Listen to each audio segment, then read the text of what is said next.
Bonjour à tous, bienvenue. Nous sommes le mardi 22 juillet. Voici les titres de ce journal. L'été, les producteurs de fruits multiplient leurs ventes. Il faut dire que le temps s'y prête.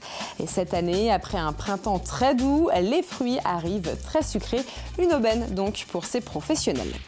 Face à l'actualité, nous avons souhaité aller à la rencontre des gens du voyage. Exceptionnellement, 2 familles ont accepté de nous recevoir. Elles nous raconteront leur quotidien durant l'été sur l'aire d'accueil de Talmont-Saint-Hilaire. Beaufou est l'une des nombreuses communes avec un drôle de nom. Elle était d'ailleurs ce week-end le chef-lieu de toutes ces villes concernées. Et vous verrez que les représentants de ces communes ont de l'humour. Avec la chaleur, vous êtes évidemment plus tenté par les fruits ou les légumes frais. Durant les périodes estivales, les ventes explosent donc. Et cette année, les fruits sont particulièrement sucrés. Exemple chez un producteur de Saint-Gilles-Croix-de-Vie avec Anthony Jamin. En ce moment, les melons, c'est l'un des plus gros achats d'Éric. Alors une palette comme ça, là on a 20 colis, à peu près 400 kilos de melons, ça va faire 3 jours quoi, 3 jours et demi. Soit 800 kilos par semaine et probablement la tonne à partir du mois d'août. Les autres stars du moment, ce sont les fruits de la famille des rosacées. Les nectarines jaunes et blanches, les abricots, les pêches plates. Ça marche vraiment bien, les pêches plates, c'est vraiment c'est ce qui prend le plus. Avec une tonne de pêche et de nectarines par semaine, 300 kilos d'abricots, pas de doute, les best-sellers ce sont eux, tout fraîchement livrés des exploitations tarnaises. Mais Éric propose aussi des fruits et légumes de producteurs très locaux, melons de Sainte-Gemme-la-Plaine, tomates de Saint-Hilaire-de-Riez et d'Esnay, ail frais de Longeville-sur-Mer ou encore les framboises de Chaland. Il y a la rosée du matin encore dessus, elles ont été cueillies là tout à l'heure, il y a une demi-heure, même pas. Donc c'est ce qui fait, c'est un gage de qualité en fait, de travailler avec des producteurs de proximité. On a du produit frais, on est ravitaillé quasiment tous les jours. Ouais, ça c'est une des plus belles qu'on ait. Ouais. Les légumes du soleil, idéal pour la ratatouille, mais aussi les dernières fraises et cerises, finissent de compléter les gros volumes de vente. Au final, durant la période estivale et pendant les nombreux ponts du mois de mai, l'activité est ici multipliée par 2, voire 3. On part sur des moyennes de chiffres à peu près entre 200 et 300 clients par jour. Le week-end du 14 juillet, on a fait pratiquement 300 clients tous les jours. Donc sur un week-end de 3 jours, on fait presque 900. À ce rythme-là, les étals sont évidemment regarnis plusieurs fois par jour et ça devrait durer comme ça jusqu'à fin août. Arnaud Montebourg était annoncé vendredi en Vendée. Finalement, le ministre du redressement productif ne viendra pas. Il devait se rendre sur les sites des anciennes usines de Fagorbrandt à La Roche-sur-Yon et Esnay. Depuis le départ du groupe, les 2 établissements sont devenus des sous-traitants. La 831 est toujours au cœur de l'actualité. Exemple avec cette nouvelle mobilisation prévue ce vendredi à Sainte-Gemme-la-Plaine. L'objectif de ce rassemblement est de montrer que même en plein été, les défenseurs du projet restent unis. Rappelons qu'un tronçon autoroutier de 64 km doit relier Fontenay-le-Comte à Rochefort. Mais aujourd'hui, le projet reste au point mort sur le bureau de la ministre de l'Écologie. Et pour la première fois, ce vendredi, tous les clubs réunissant les entreprises concernées seront rassemblés. Nous avons l'Union des clubs de La Rochelle, nous avons Étré, nous avons Maran, nous avons les 2 clubs du pays d'Aunis. Sur la Vendée, nous avons Antigny, nous avons Luçon, nous avons Fontenay-le-Comte.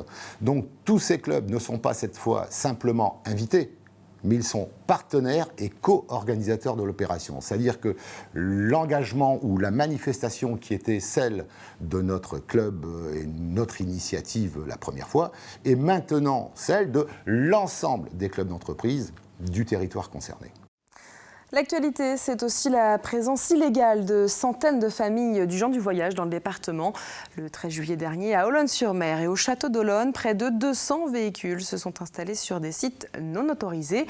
Alors ce qui pose problème, c'est que les communes concernées proposent des aires adaptées. Il en existe 20 en Vendée, pouvant recevoir jusqu'à 406 véhicules en même temps. À cette occasion, la rédaction de TV Vendée a souhaité aller à leur rencontre. Exceptionnellement, 2 familles ont accepté de nous recevoir. Depuis plusieurs années, elles séjournent quelques mois sur l'aire de Talmont-Saint-Hilaire. Reportage de Pierre Dalicieux.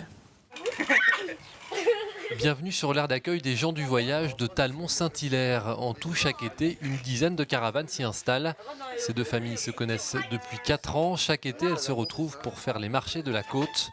Un mode de vie que ce père de 2 enfants ne changerait pour rien au monde. Une à la douche. Ouais, vivre dehors. On n'aime pas trop être enfermé en fait. On a l'impression d'être dans des caches à poules.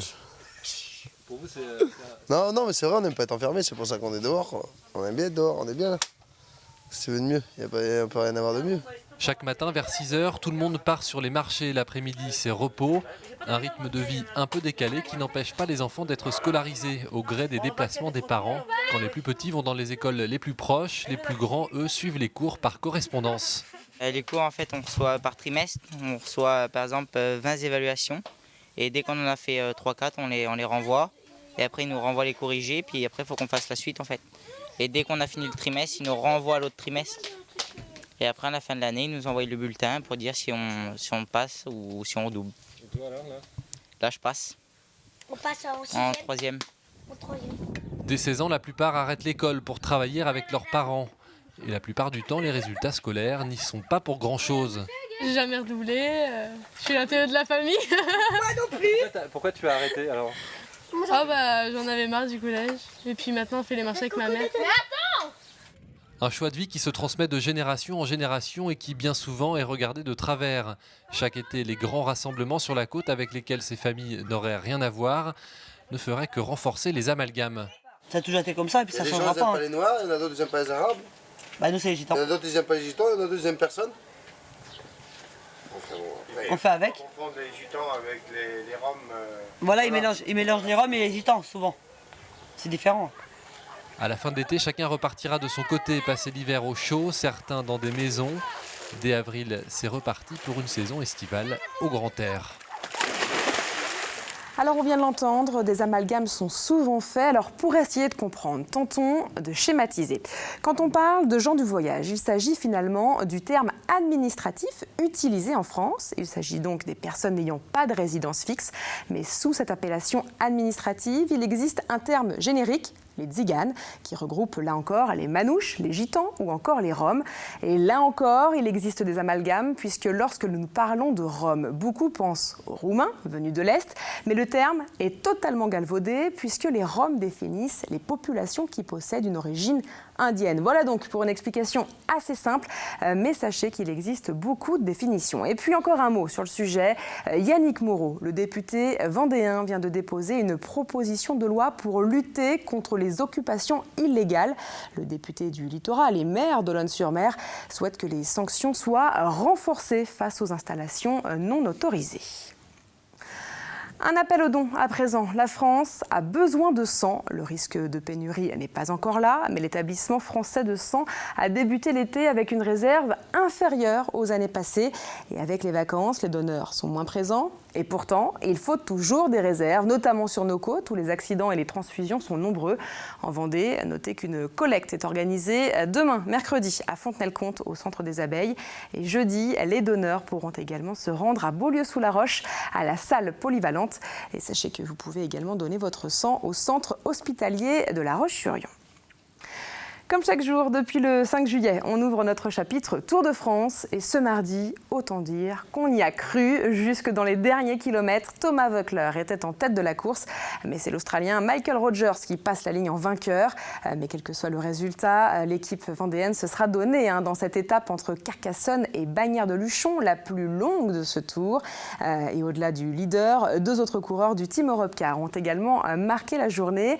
Il s'agit de Cyril Gauthier et Kevin Reza qui ont participé largement à l'échappée de ce mardi. Et demain, la Grande Boucle poursuit sa route, 124 km entre Saint-Gaudens et Saint-Lary.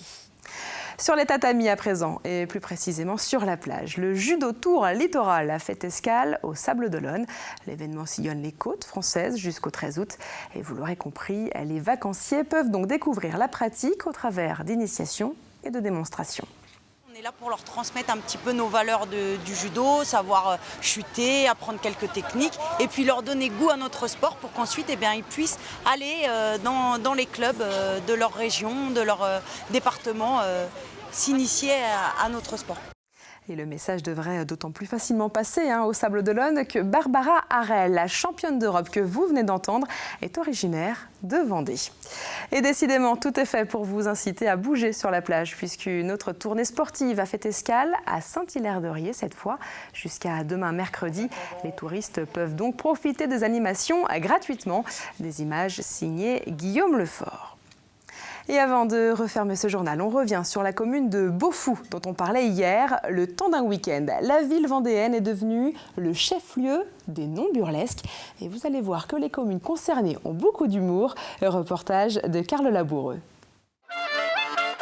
Quel point commun entre Beaufou en Vendée, Plumaudan en Bretagne, Arnac-la-Poste dans la Haute-Vienne ou encore Montéton et Caucumont, tous deux dans le Lot-et-Garonne. Eh bien, outre leurs noms qui peuvent prêter à sourire, ces communes et 34 autres adhèrent à une association nationale dont l'objectif est lui aussi tout aussi sérieux. Profiter de son nom pour se faire un nom.